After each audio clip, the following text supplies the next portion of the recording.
Gracias por estar aquí con nosotros en Diálogo de Impacto. Soy Emma Calderón y ya estamos listos para el programa de hoy. Como les había adelantado, un tema muy importante. Vean lo que ha sucedido. 10 meses han pasado desde las elecciones generales. Participaron 4.900 candidatos a diputados, alcaldes, presidentes, diputados al Parlacén. ¿Qué ha sucedido? El 30% de estos participantes no rindieron cuenta, porque había que hacer una liquidación, y eso era parte del proceso que se venía estipulando como parte de la transparencia. 1.600 candidatos que participaron en las elecciones anteriores no rindieron informe. Justamente para hablar de este tema, tenemos aquí invitado en estudio al comisionado presidente de la Unidad de Política Limpia, el abogado Germán Espinal. Muchísimas gracias, don Germán, por estar aquí con nosotros en Diálogo de Impacto. Tiempo de no verlo, pero me alegra que nos volvamos a encontrar. Buenos días, Emita. Siempre es un agrado, mi cariño, mi amistad con usted, mi admiración por usted y su familia, por supuesto, ¿verdad? Siempre, mediáticamente, quiero recordar que la primera entrevista que brindamos siendo comisionados de la Unidad de Política Limpia fue con usted. Sí, ¿verdad? Así es que con eso nos inauguramos y siempre uno ve la evolución de estos procesos, de estos medios, y justamente en ese momento hablábamos que estábamos en una etapa de construcción de lo que se ha denominado como poder electoral. El poder electoral en todas las democracias tiene tres pilares fundamentales. Una es la institución que administra el proceso electoral, que en este caso es el Consejo Nacional Electoral. El otro pilar del poder electoral es el Tribunal de Justicia Electoral, que se creó, se está promulgando la ley y que se está también fortaleciendo, ya integrando, tiene su sede, tiene su personal, sus magistrados han hecho lo que corresponde y se evalúa como apreciada el desempeño. Y el otro pilar es la fiscalización de los gastos de campaña, que es lo que implica, y así lo hablamos en esa oportunidad, incentivar una cultura de transparencia y de rendición de cuentas, que en el caso de Honduras no es fácil.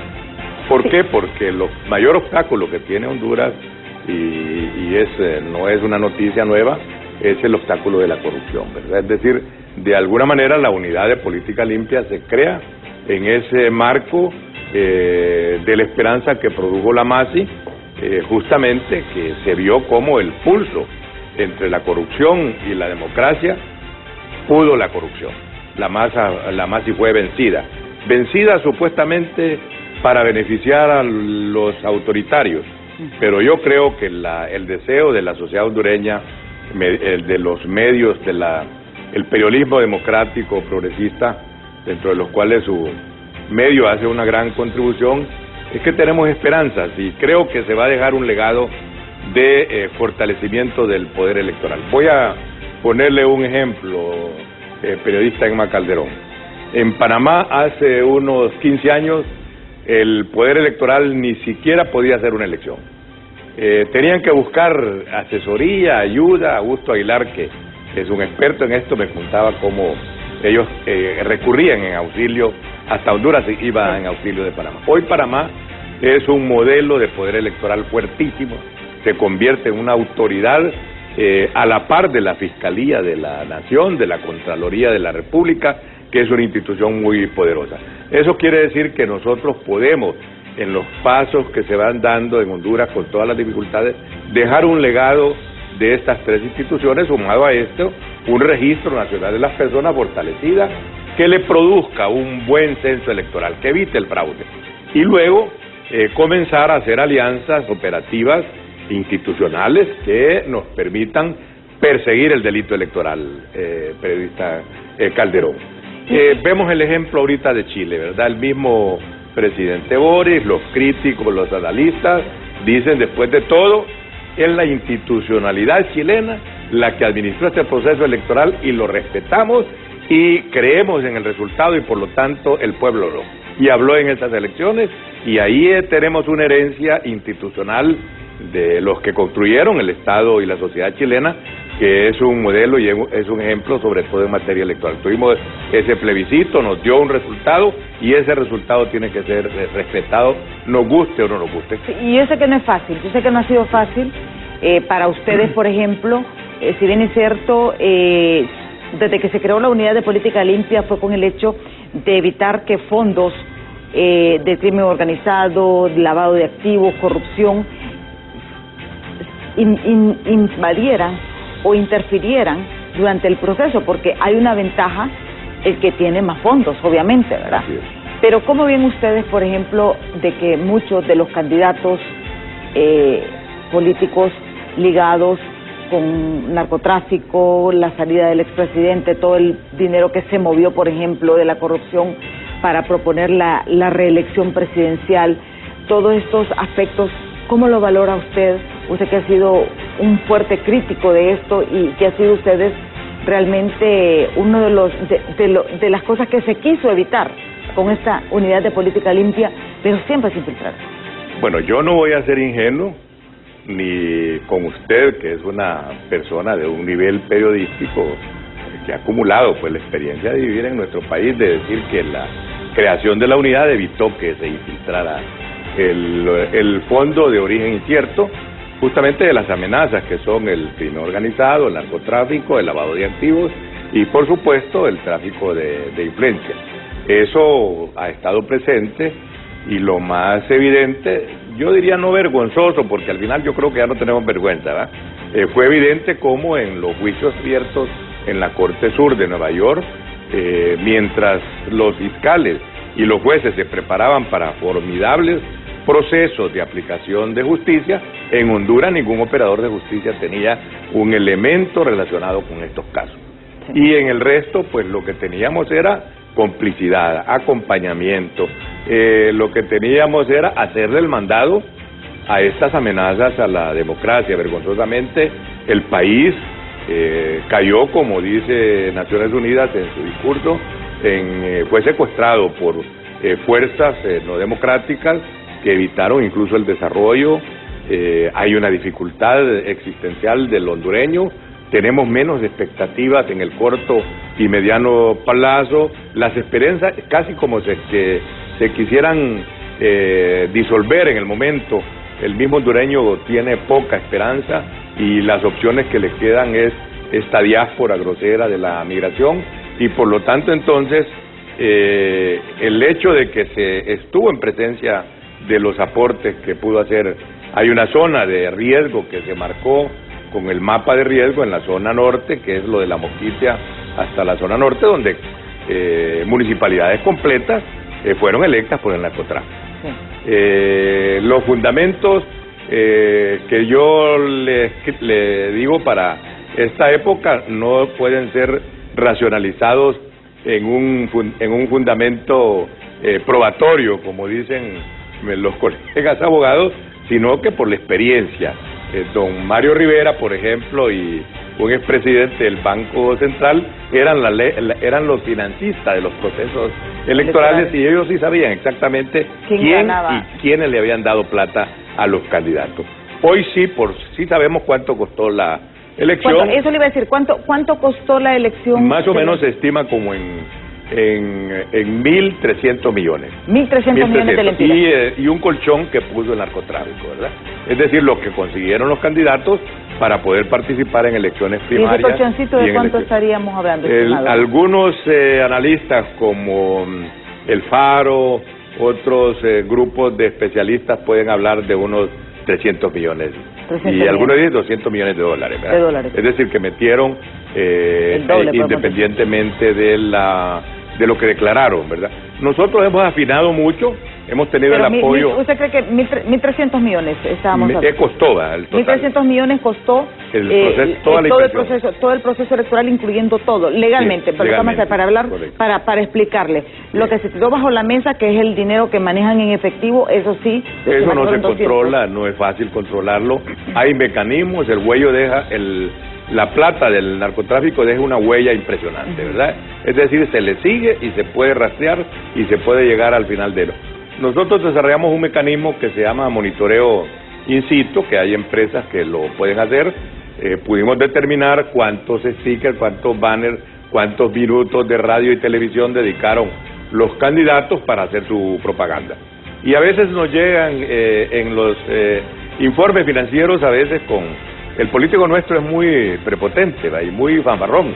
Entonces llegan y nos dicen, no, pero ¿qué pasa si yo realmente no gasté, no hice nada, pero mire, usted tuvo esto en tal canal, ¿va? Y lo tenemos grabado. Entonces, cuando hacemos ese contraste, nos permite también mostrar que el trabajo de fiscalización electoral es un trabajo serio, es un trabajo que se hace profesionalmente y que hay técnicas que permiten yo creo que yo sé que tampoco es que van a decir lo erradicamos porque no, de ninguna manera, sí. Es difícil, pero hay algo que vale la pena resaltar, y es el hecho que a raíz de que la unidad de política limpia se estableció en este último proceso electoral, que siento ya estaban más consolidados, ya estaban, como dicen, bien acomodados en sus sillas, hubo más prudencia en las campañas. O sea, hubo un poquito más de control en las campañas, porque miren, era terrible en elecciones pasadas. El despliegue, ¿verdad? El despliegue, era una cosa impresionante el dinero que gastaban. Pero esta vez lo vimos bastante comedidos, incluso a los medios de comunicación no les fue bien en esta elección. Sí, sabían que... Bueno, y ahí es un tema importante. El día de ayer yo conversaba con el presidente del Congreso, que es sujeto obligado, y que él está poniéndose al día con su responsable financiero. Y todavía decía, no lo ha presentado él. No, como no, él presentó.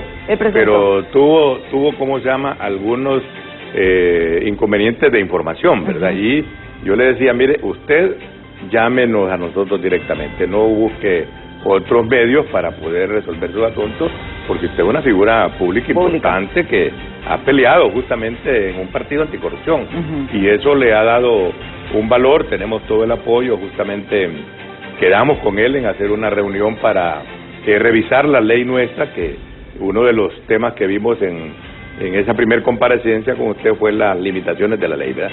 Y bueno, estamos con eso, tenemos todo el apoyo del Congreso, de la Comisión Electoral, y el tema ahora que nos preocupaba con usted era si hay algunos impactos, como usted dice.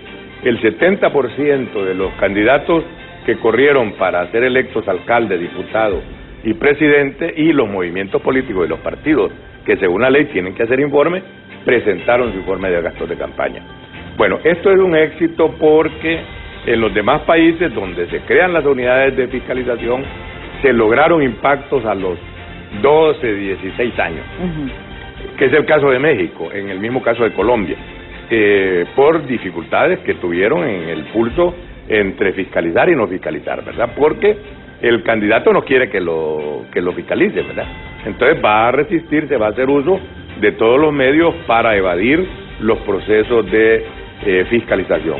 Nosotros creemos que con aportes de modernización, en la medida que vamos teniendo mecanismos institucionales más fuertes, como esta medida que se ha tomado con la UFERCO, el Ministerio Público ya va a poder actuar.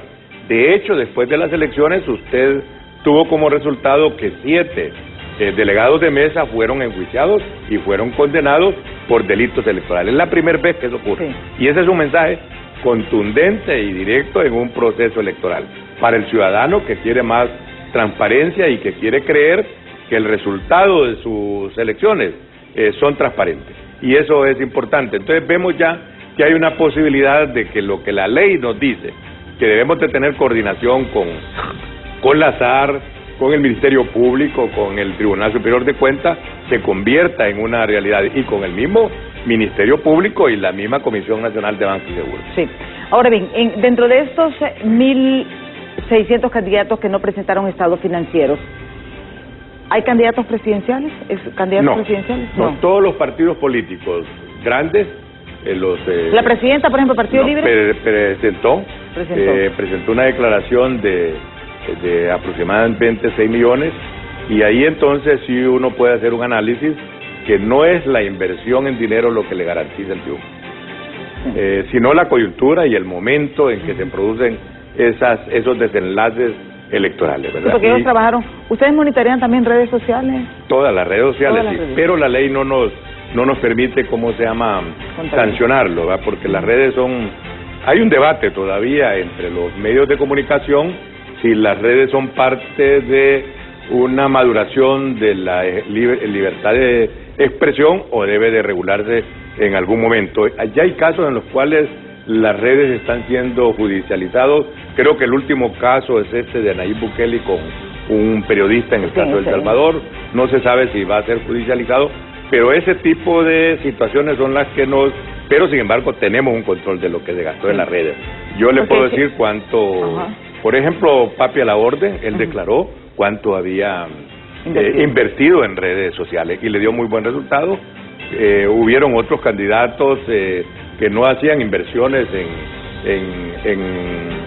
en publicidad gráfica, pero sí lo hicieron en redes y no les fue mal. Me estoy hablando de modestas inversiones de 2 millones, 3 millones, 4 millones, pero sí lo hicieron. Y por otro lado también hay un acuerdo o desacuerdo en cuanto a los techos. Cada candidato tiene un techo de inversión en gastos de campaña, la ley se los permite. Por lo tanto, entonces, si no rebasa ese techo, el riesgo le permite salvaguardar su posibilidad de incurrir en una falta administrativa o penal en su presentación del informe. Sí, porque hay casos, por ejemplo, que hemos visto a lo largo de las campañas políticas, el hecho de que, por ejemplo, a veces candidatos a diputados tienen mayor inversión que un candidato presidencial, por ejemplo. Por ejemplo, sí. Bueno, eso fue muy evidente y nosotros tenemos el control de esos candidatos. Pero luego, a la par de ese candidato... ¿Hubo muchos candidatos en este caso? Hay candidatos, son pocos, porque recuérdese que los que tienen ese privilegio de ese apoyo no son todos. Sí. Es decir, el narco invierte donde va a tener decisiones importantes, no en cualquiera. Y por lo tanto, entonces, ahí vimos un despliegue que tiene que ver con lo que se llama la propaganda anónima. Y ahí entonces ya solo con una coordinación muy especial con el Ministerio Público y con la Comisión de Banca y Seguro y la policía es que pudiéramos tener éxito nosotros. Mientras esta parte de la coordinación interinstitucional no se consolide, la fiscalización tendrá sus debilidades. Sí. ¿Hay candidatos, partidos pequeños que no liquidaron? Sí, por ejemplo, el FAPER. El FAPER no... líder no liquidó y la democracia... ¿Y cuál? Líder. Y la democracia cristiana, que ha tenido problemas de tipo administrativo al interior y que en su momento incluso con la pandemia cerraron. Ellos tienen una demanda judicial de apelación para poder analizar su caso, pero tuvieron dificultades para poder cumplir con sus... en términos de partido, pero en términos generales el partido ha tenido un comportamiento aceptable. El PINU es un partido anticorrupción y sus dirigentes, la misma histórica vicepresidenta ahora, Dori Gutiérrez, es una de las que nos dice, miren, yo le he visto regañando candidatos, se meten a ser candidatos a procesos electorales sin saber en qué se meten.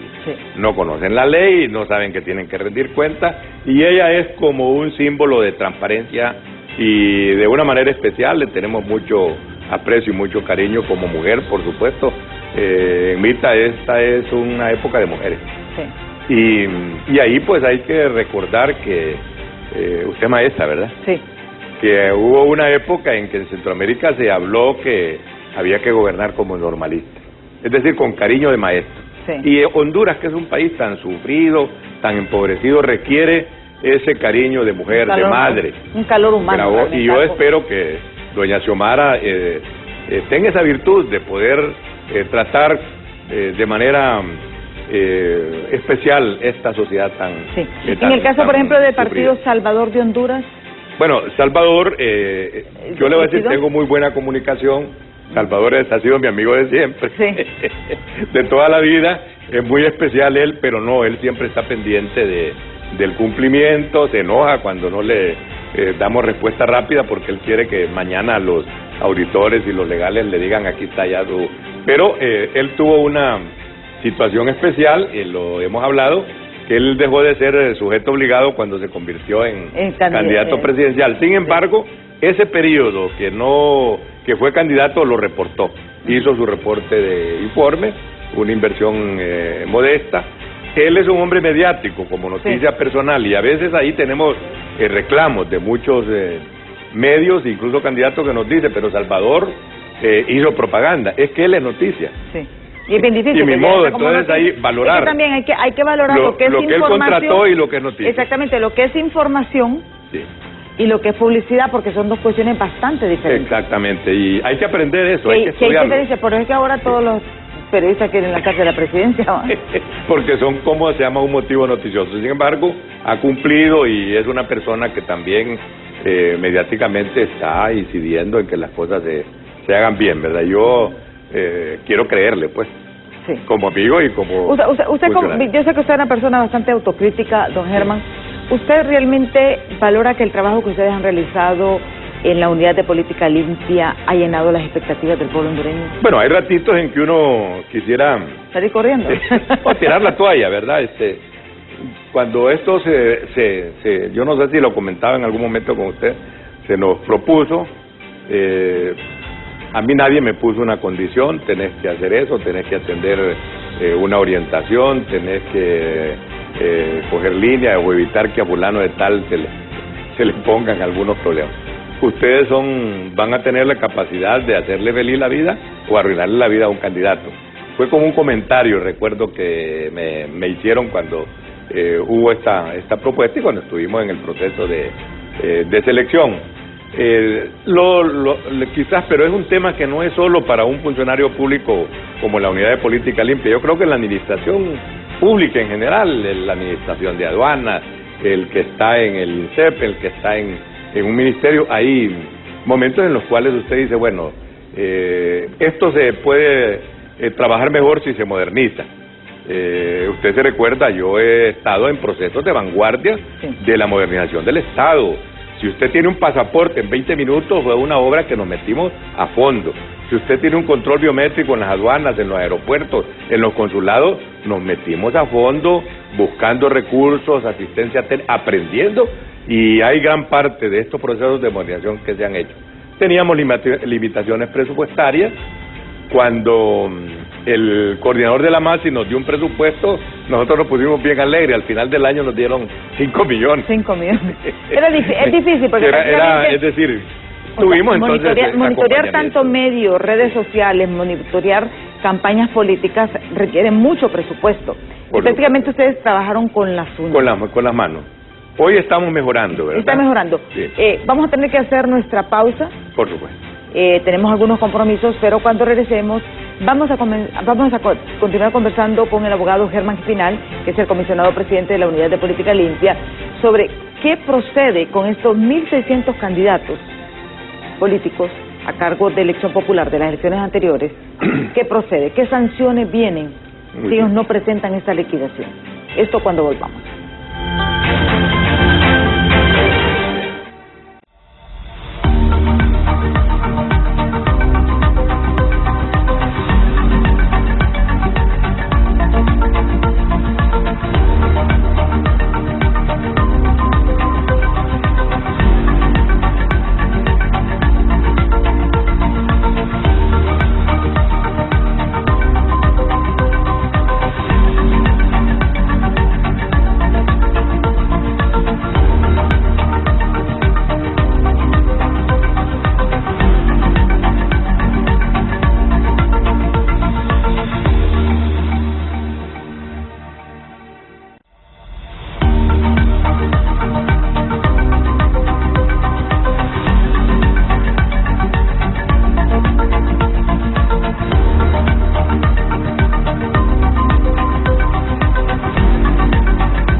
Continuamos esta entrevista con el abogado Germán Espinal, es el comisionado presidente de la Unidad de Política Limpia.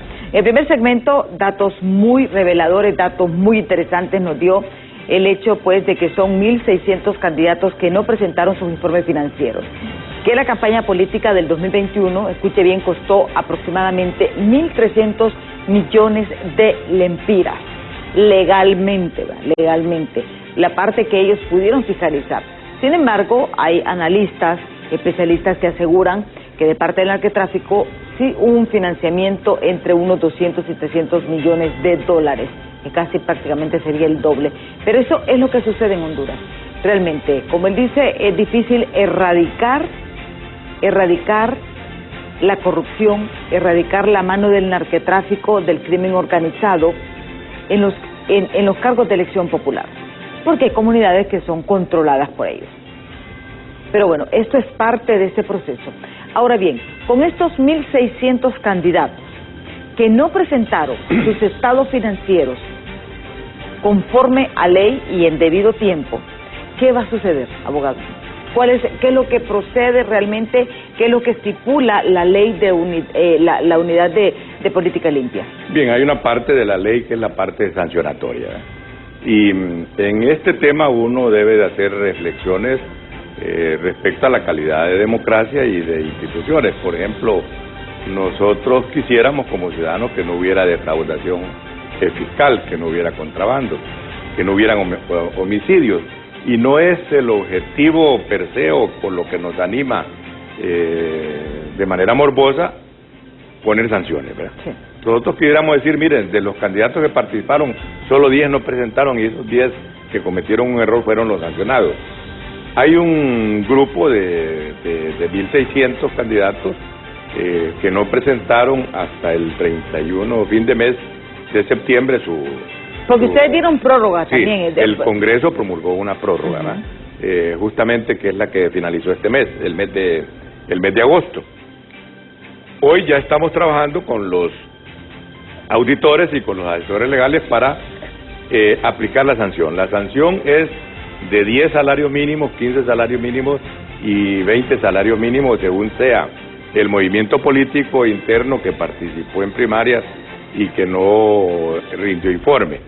Es decir, porque hay algunos políticos que montaron movimientos internos y al final no cumplieron con la ley. Se registraron en el Consejo Nacional Electoral y fueron muy frescos, no se les llamó, los asesores legales estuvieron detrás de ellos, se mandaron los receptores y se fueron a las sedes de los partidos y no dieron noticias de que estaban vivos. El otro es el candidato que sirvió de relleno.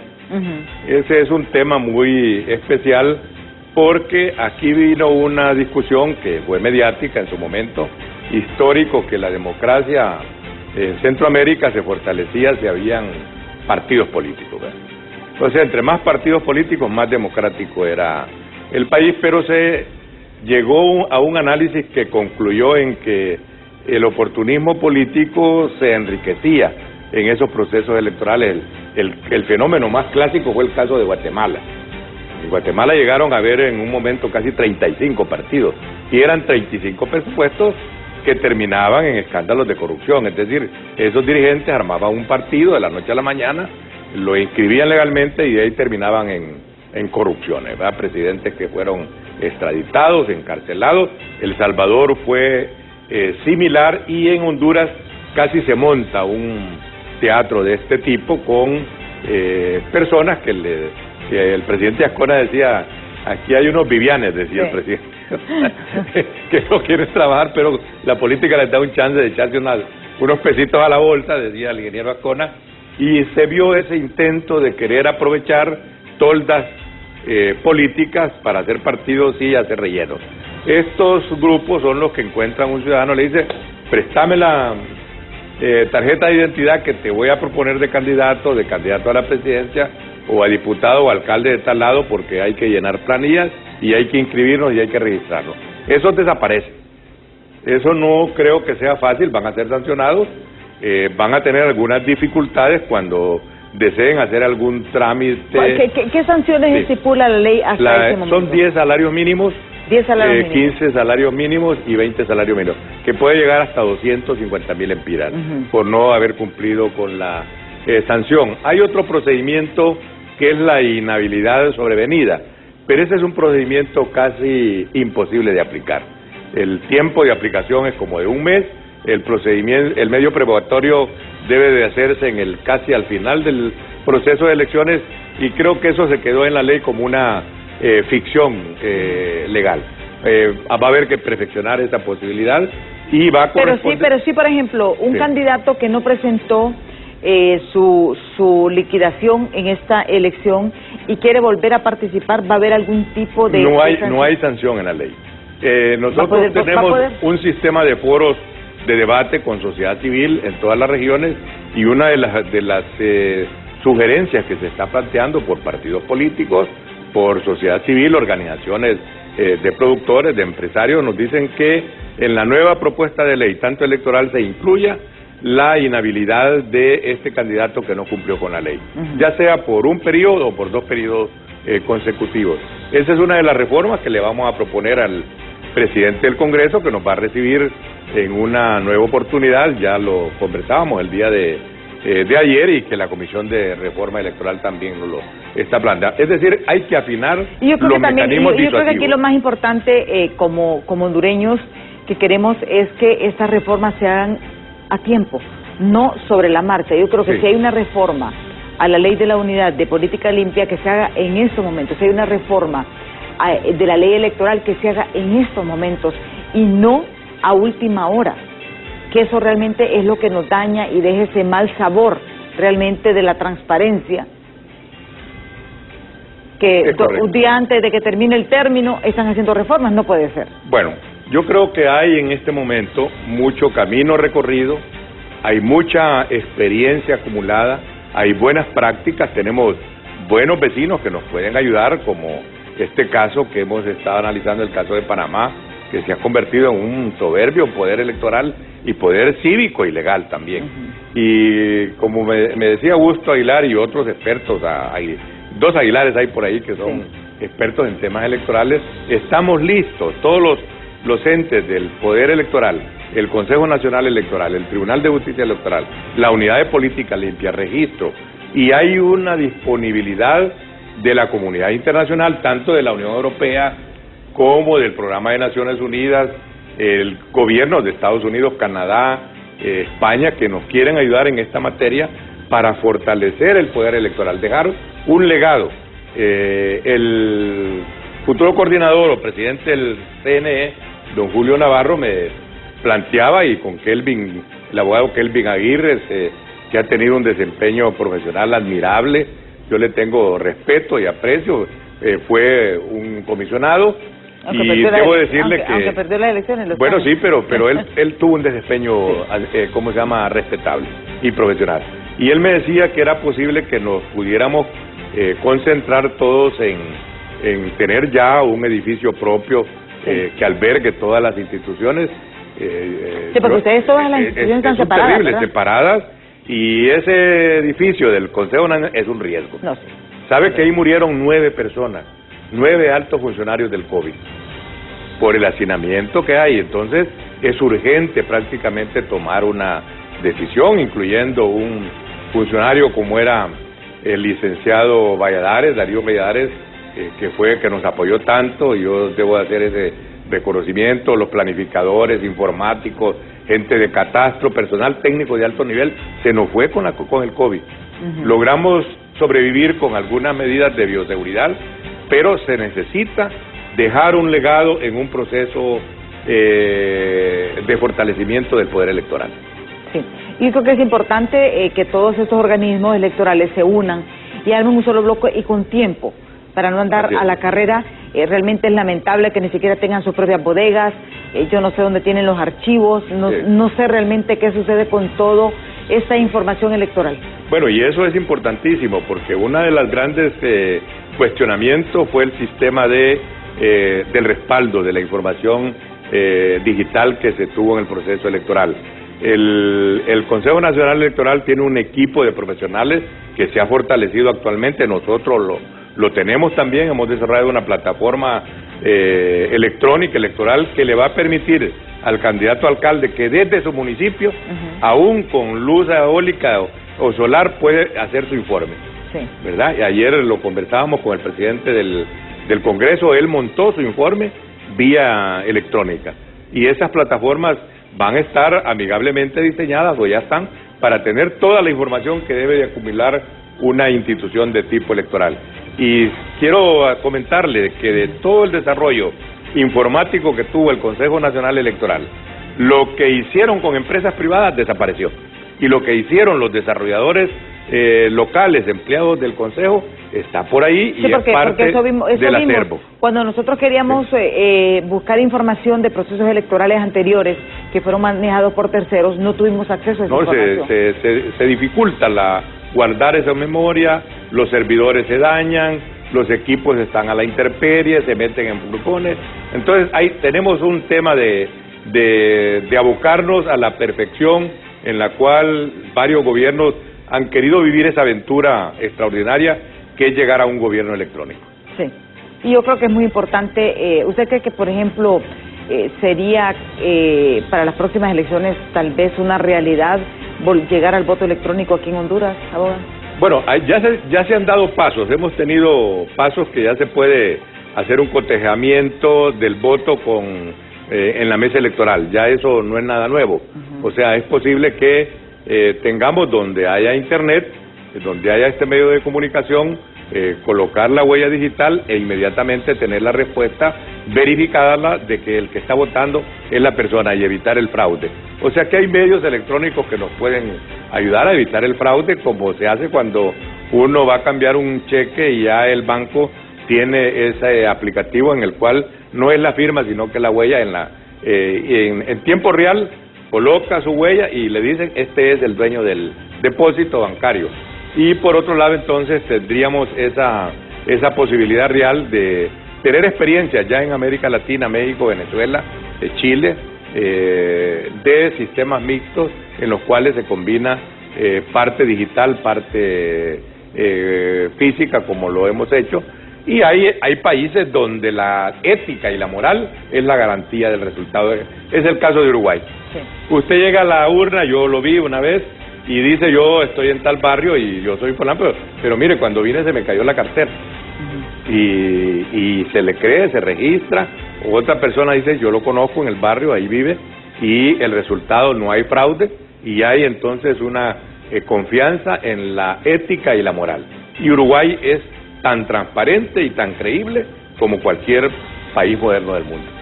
¿Podemos nosotros llegar a decir que vamos a poder quitarnos este estigma o elecciones de estilo Honduras? Por supuesto que sí. Se han dado los pasos, estamos en el camino correcto, las fuerzas políticas, los partidos políticos descubren que tienen que existir en un país democrático, en Estado de Derecho, siendo partidos modernos democráticos. Por supuesto con su ideología, con su manera de ver el desarrollo, con su manera de ver el desarrollo urbano, la familia, la inversión, etcétera, etcétera, con maneras de ver las relaciones internacionales. Pero eso es parte del debate y de la gobernabilidad democrática. Y creo que Honduras necesita cambiar su perfil de inserción a nivel mundial. Somos un país solo a veces, nos cuesta que nos acompañen, a veces nos ven con desprecio. Quienes levantan el orgullo de la bandera hondureña es esa diáspora que se desplaza para México, para El Salvador, para Estados Unidos y que van con su bandera llenos de orgullo, ¿eh? Creo que ahí está la dignidad de Honduras en este momento y bueno, y además no solo la dignidad, ahí está lo que mantiene la economía de Honduras. Esos 7.000, 9.000 millones de la remesa, esa relación hay que cuidarla, hay que mejorar. Estoy viendo que las instituciones de atención al migrante lo están haciendo bien y se puede perfeccionar, porque ese es un recurso que en Realpolitik nos dice qué relación internacional es la que hay que cuidar. Sí. Ahora bien, hay un tema que a mí me llama poderosamente la atención, y usted lo tocaba en un inicio, y es el hecho del financiamiento del crimen organizado y el narcotráfico en las campañas políticas. Mire, en el Distrito Sur de Nueva York es increíble cómo se está diciendo. ¿Cuánto se dio? ¿Cuánto se dio? Que dieron $100,000, que le dieron $1,000,000. para las elecciones. Y lamentablemente, aquí nadie dice nada. Nadie da seguimiento. Ese era el comentario que teníamos, que el monopolio de la acción penal la tiene el Ministerio Público. Y bueno, no es un tema que a mí me alegra o puedo usarlo. Pero es una realidad que es una realidad. Entonces, usted y yo tuvimos un amigo en común, Alfredo Landaverde, era un sueño, ver el Ministerio Público actuando, no cooptado o puesto o usado para hacerle el mandado a un narcotraficante, a un contrabandista o un asesino, sino guardando la ley de Honduras, el orden interno de Honduras. Ese es un sueño que hay que hacer. Nosotros tenemos muchas esperanzas en personas como el fiscal Santos, el trabajo de Uferco. Creo que la venida de la Sisi está planteada y que el canciller ha informado que eso es un tema ya de tiempo. Va a ser un escudo protector para la gobernabilidad democrática de la presidenta Xiomara Castro. Es un escudo protector para ella, para su gobierno, y que la va a proteger de libres y de liebres. Sí. Oiga bien la palabra. De libres y de liebres, sí. Entonces, nosotros estamos entusiasmados, acompañamos esto, y como unidad de política limpia, pues lo vemos con un buen futuro. Estamos trabajando muy de cerca con el exfiscal Edmundo Orellana en su Secretaría de Transparencia, porque está haciendo un trabajo de incidencia que no es fácil, no es bien comprendido, porque la prepotencia y el deseo de impunidad de la élite política hondureña no va a morir hoy. Sí, y es muy interesante. Tenemos un mensaje de nuestros televidentes, y así les invito pues que si ustedes quieren hacer algún comentario o sugerencia pueden escribir al 3182-5600. Dice: buenos días, mientras no se dé a conocer públicamente los nombres de los candidatos que no cumplen con sus informes financieros y sean llevados a los tribunales, esas mafias no van a cumplir con esa obligación. Menos bla bla bla y más castigo a esos malos políticos. Nos escribe Francisco Maldonado. Bueno, buena noticia, Francisco Maldonado. Los informes financieros de la unidad, por ley tenemos que publicarlos. Si yo no los publico, el Instituto de Acceso a la Información me multa, me tiene ahí, y cualquier ciudadano a veces hasta abusa pidiéndonos la información de los resultados de fiscalización, y los nombres de los que presentaron y no presentaron ya fueron publicados. Hicimos 2 conferencias de prensa antes de que se hiciera una prórroga. Están en el portal de unidad. Están en el portal, y nosotros vamos a dar los resultados de esta sanción que va a comenzar este mes, ¿verdad? O sea, porque... Sí, porque como una prórroga, por eso la prórroga... se paralizó el 31 de agosto venció el plazo. Estos expedientes de los 1.600 tienen que revisarse a fondo y no aplicar sanciones también incorrectas, ¿verdad? Porque hemos tenido, yo le voy a decir cómo se llama el diputado de Valle, por ejemplo, por un error se publicó su nombre que no había presentado, y él se levantó muy indignado, me llamó inmediatamente: mire doctor, yo lo tengo, porque a Pedro lo conozco, pero yo presenté mi informe y aquí está mi reporte de registro. Entonces la gente sí está como pendiente y quiere cumplir, ¿verdad? Pero sí está toda la información, señor Maldonado, lo vamos a publicar, y uno de los indicadores de nuestra ley es el principio de máxima publicidad.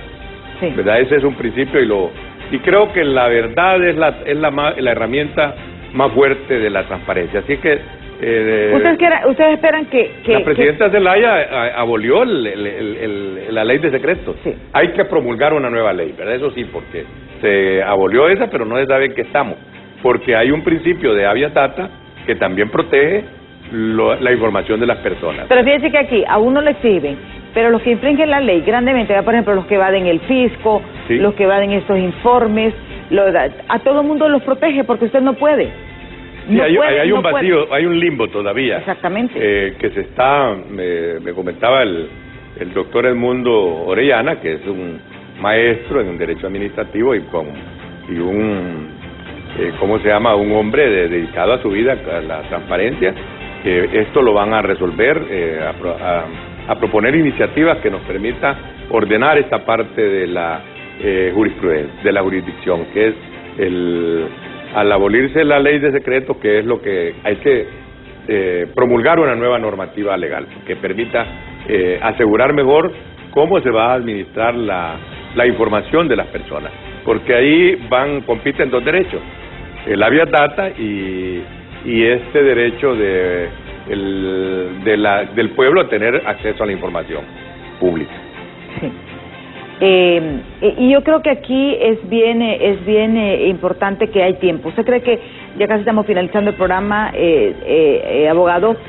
¿Hay tiempo realmente de hacer estas reformas, de decir que por lo menos la unidad de política limpia va a ir con los dientes más afilados para el próximo proceso electoral? Bueno, nosotros estamos preparados con nuestro borrador de ley, lo hemos estado afinando con tiempo.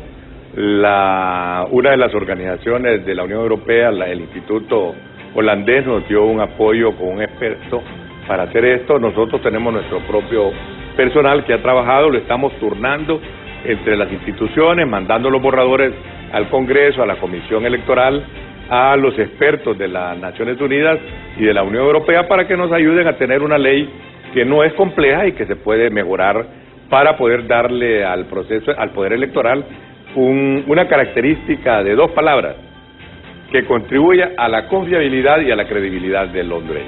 Sí, yo creo que eso es importante. ¿Ustedes van a seguir luchando en esto? No, por supuesto. Ya el informe final, ya para finalizar, el informe final de cuántos diputados van a ser los que, cuántos candidatos no cumplieron, ¿para qué fecha ustedes ya lo tienen finiquitado? Yo creo que este mes de septiembre, mes de la patria, vamos a tener ya un avance, pero nosotros tenemos un listado de los que cumplieron ya y de los que habían incumplido, pero ahí tenemos un problema que no podemos continuar publicando lo que había aparecido como de incumplimiento porque tuvieron este mes de agosto para poder ponerse al día y entonces incluso legalmente eso nos puede causar un problema. Sí.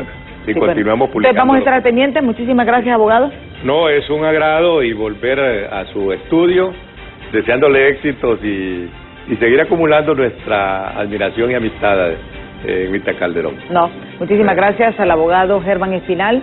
Él es el comisionado presidente de la Unidad de Política Limpia, de datos interesantes. Vamos a estar al pendiente nosotros de qué va a pasar con estos 1.600 candidatos que incumplieron con la presentación de sus informes financieros por haber participado en las elecciones de noviembre del 2021. Muchísimas gracias por la atención. Yo los invito a que continúen con la programación de BTV y los esperamos mañana nuevamente en punto de las 7 de la mañana aquí en Diálogo de Impacto. Y si usted quiere estar bien informada, pues a las 6 de la mañana Ruth y Alejandra estarán con la información del momento. Pasen todos un bonito día. Hasta mañana. No le he contado que...